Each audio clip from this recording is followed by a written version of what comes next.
చాలా దురదృష్టకరం. నేను సంఘటన దగ్గరికి నేను మాధవ్ గారు అందరు నాయకులు పోయి చూసాం.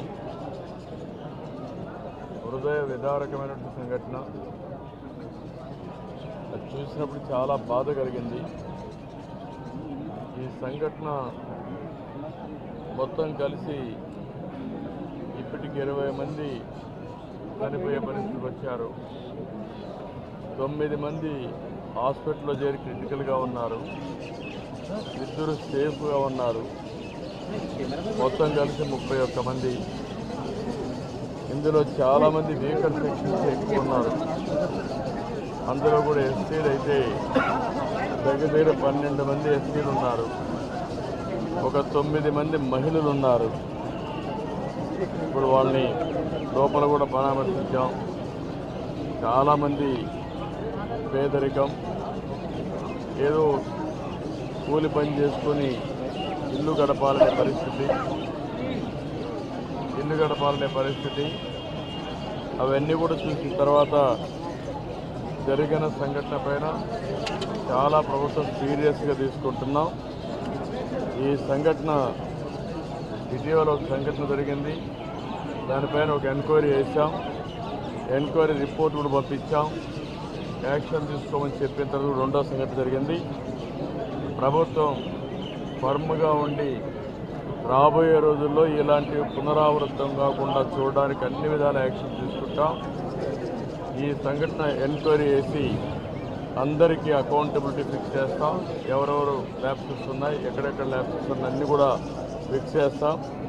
మొట్టమొదటిసారిగా అక్కడుండే ఆఫీసర్, ఆర్టీఓ కన్సర్న్, డిఎస్పీ, అదే మరి district labour officer, fire officer, వీళ్ళ నలుగురిని సస్పెన్షన్లో పెడుతున్నాం. సస్పెన్షన్లో పెట్టి భవిష్యత్తులో ఎంక్వైరీ చేసిన తర్వాత ఎక్కడ లాక్సిటీ ఉన్నా, ఎక్కడ తప్పు ఉన్నా వాళ్ళపైన కూడా చర్యలు తీసుకుంటాం. రెండోది, మనుషులు కూడా కొంతమంది విచ్చలవిడితనానికి అలవాటు పడ్డారు. ఇలాంటి నేరాలు చేసి ప్రజా జీవితాలతో చెలగాటమాడే పరిస్థితికి వచ్చారు. వాళ్ళపైన క్రిమినల్ ప్రాసిక్యూషన్ చేయడమే కాకుండా చట్టపరంగా వాళ్ళని ఏం చేయాలనో అరెస్టులే కాకుండా ప్రాసిక్యూషన్ చేపిస్తాం. వీలైనంత వరకు లైఫ్ ఇంప్రిజన్మెంట్ తిరిగే ప్రయత్నం చేస్తాం. ఇంకొక పక్కన వాళ్ళ ఆస్తులు కూడా జప్తు చేసి బాధితులకు అందరికీ ఎవరైతే చనిపోయారో వాళ్ళందరూ కూడా కుటుంబాలకు అప్పచెప్తాం. ఎందుకంటే వీళ్ళు ఇష్ట ప్రకారం చేయడానికి వీలు లేదు. అదే మరి ప్రభుత్వ పరంగా ఒక్కొక్కరికి 20 లక్షల రూపాయల ఆర్థిక సహాయం చేసి మృతులందరికీ 20 లక్షల రూపాయల ఆర్థిక సహాయం చేస్తాం. గవర్నమెంట్ ఆఫ్ ఇండియా 2 లక్షలు ఇచ్చారు. అది కాకుండా 20 లక్షలు ఇస్తాం. అదే మాదిరిగా వీళ్ళందరికీ ట్రీట్మెంట్ ఇస్తున్నాం. ఆ ట్రీట్మెంట్ అంతా ఖర్చు పెట్టి ఎవరైతే ఈరోజు ఇంజ్యూర్ అయ్యారో వాళ్ళ పరిస్థితిని బట్టి వాళ్ళని ఆదుకుంటాం. కాబట్టి వాళ్ళని కూడా ఆదుకునే కార్యక్రమానికి శ్రీకారం చుడతాం. వీళ్ళు కాకుండా ఎవరైతే వీళ్ళల్లో కొంతమంది చిన్న పిల్లలు ఉన్నారు, చదువుకోలేని పరిస్థితి కూడా ఉంది, వాళ్ళందరినీ చదివించే బాధ్యత రెసిడెన్షియల్ స్కూల్స్లో పెట్టి ప్రభుత్వం తీసుకుంటాం. ఈ పేదవాళ్ళు ఎవరైతే ఉన్నారో చనిపోయారో వాళ్ళకి ఇళ్ళు లేకపోతే ఇళ్ళు కూడా కట్టించి వాళ్ళని ఆదుకునే కార్యక్రమానికి కూడా శ్రీకారం చుడతాం. కుటుంబాలను ఆదుకుంటాం. దోషుల్ని కఠినంగా శిక్షిస్తాం.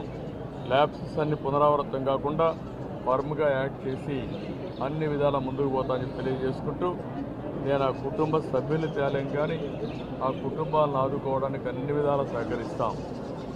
ఎవరైతే చనిపోయారో ఆ కుటుంబ సభ్యులకు నా ప్రగాఢ సానుభూతి తెలియజేసుకుంటూ చనిపోయిన వారందరూ కూడా ఆత్మశాంతి కలగాలని భగవంతుని ప్రార్థిస్తూ సెలవు తీసుకుంటున్నాను.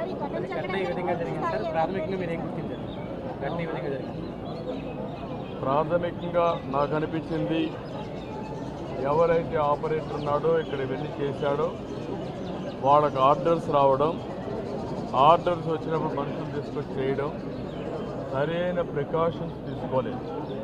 ప్రివెంటివ్ మెజర్స్ ఏమైతే తీసుకోవాలనో, ఇది ఎక్స్ప్లోజివ్ మెటీరియల్, అలాంటి మెటీరియల్ ఉన్నప్పుడు అన్ని జాగ్రత్తలు తీసుకోవాల్సింది. ఆ జాగ్రత్తల్లో ఫెయిల్ అయ్యారనేది నా ప్రైమరీ అసెస్మెంట్. రేపు టెక్నికల్గా అవన్నీ చూస్తే మనకు ఒక ఐడియా వస్తుంది. ఎక్స్ప్లోజివ్ మెటీరియల్ ఎంత ప్రొక్యూర్ చేశారు, ఎక్కడెక్కడ చేశారు, మన వాళ్ళు సూపర్వైజ్ చేసినప్పుడు ఎందుకు ఇలాంటివన్నీ కూడా గట్టిగా వార్నింగ్ ఇవ్వలేకపోయారు, అవన్నీ బయట వస్తాయి, అప్పుడు యాక్షన్ తీసుకుంటాం. సార్ వీటిపై బాణాసంచి వరుసగా అగ్ని ప్రమాదాలు జరుగుతున్నాయి, వీటిపై ఏమైనా ప్రత్యేక చట్టాన్ని ఏమైనా రూపొందించబోతుంది? వరుసగా బాణాసంచ కేంద్రాలపై అగ్ని ప్రమాదాలు జరుగుతున్నాయి, ముస్లిం చాలా మంది చనిపోతున్నారు, వీటిపై ఏమైనా ప్రత్యేక చట్టాలు మహిళలు కూడా తయారీ కేంద్రాలపై మహిళలు ఎక్కువ మంది చనిపోతున్నారు, ప్రత్యేక పాలసీలు తీసుకొచ్చారు దీని మీద ఇవి తప్పకుండా ఎన్ని ఉన్నాయో రెగ్యులేట్ చేస్తాం. ఇప్పటికే ఒక ప్రొసీజర్ ఉంది, ఆ ప్రొసీజర్ కూడా చాలకుండా ఉంది. నేను లాస్ట్ టైం చెప్పాం, వీలైతే ఈ ప్రాంతాలంతా కూడా సీసీటీవీ కెమెరాలు కూడా పెట్టి ఆ సీసీటీవీ కెమెరాలని కంట్రోల్ రూమ్కి ఇచ్చి మానిటర్ చేయాలి కూడా అనుకున్నాం. దీన్ని మళ్ళా ఒక ఎస్ఓపీ అంతా చూస్తాను, చూసిన తర్వాత పగడ్బందీగా ఏం చేయాలో చేసి మళ్ళీ ఎక్కడ కూడా ఎవరైనా చేయాలంటే మాత్రం స్ట్రిక్ట్ కంట్రోల్లో రెగ్యులేషన్స్ పెట్టి చేపిస్తాం. అందరినీ, ఒకరిని కాదు, ఎవరైనా సరే పర్మిషన్ లేకుండా చేస్తే ఇప్పుడు నేను ఏ చర్యలు తీసుకుంటున్నానో ఆస్తులు కూడా కాన్ఫిస్కేట్ చేస్తానని చెప్పాను. ఎవరు కూడా ఆటలాడడానికి వీలు లేదు.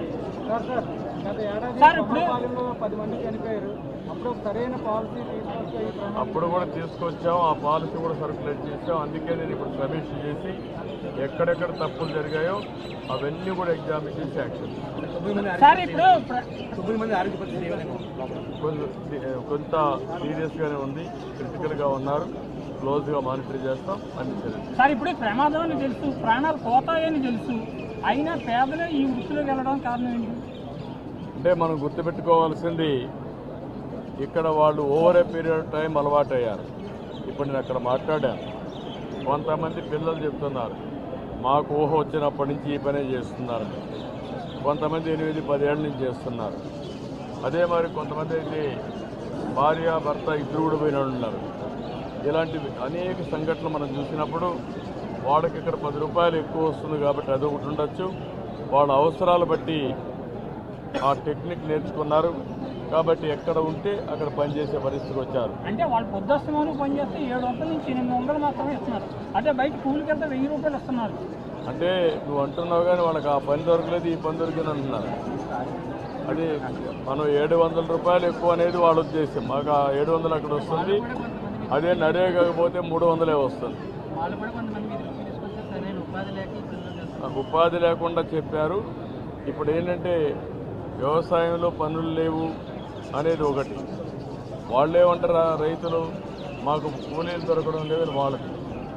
ఈ రెండు అందుకే నరేగా కింద 125 రోజులు మనం పని కల్పిస్తున్నాం. అదే మరి అనేక విధాలుగా అనేక యాక్టివిటీస్ని ఎక్కడెక్కడ పెట్టాలో అవన్నీ పెడుతున్నాం.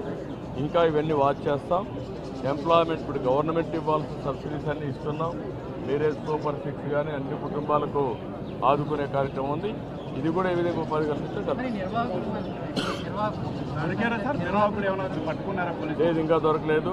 వీఆర్ ఇన్ సర్చ్, ఎక్కడున్నా పట్టుకొస్తాం, వదిలిపెట్టే సమస్య లేదు. సార్ ఇప్పుడు 2015లో పిఠాపురం దగ్గర వాకతిప్ప 18 మంది ప్రాణాలు పోయారు, 2024 కొమరపురంలో 18 మంది పోయారు, ఇప్పుడు తాజాగా 20 కొమరపురం 13. ఇప్పటికే ఏదంటే మాట్లాడుతావు, నువ్వు కనుక్కొని వచ్చి మాట్లాడు. అన్నయ్య నేను చాలా స్పష్టంగా ఉన్నా, నువ్వు కనుక్కొని కరెక్ట్గా నెంబర్ మాట్లాడండి, నేను సమాధానం చెప్తాను. కానీ ఫేక్ నెంబర్ తీసుకొచ్చి మాట్లాడలేదు, కరెక్ట్ కాదు. అన్ని భరోసా డెఫినెట్గా ఇస్తా, అన్ని విధాల చర్యలు తీసుకుంటా, డెమాన్స్ట్రేటివ్గా యాక్ట్ చేస్తాం. మళ్ళీ ఎవరన్నా చేయాలంటే భయపడే పరిస్థితి.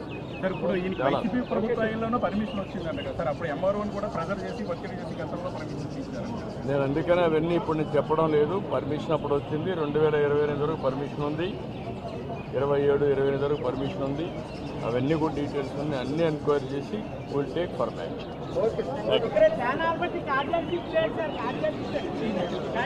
ఓకే ఓకే మాట్లాడతాను.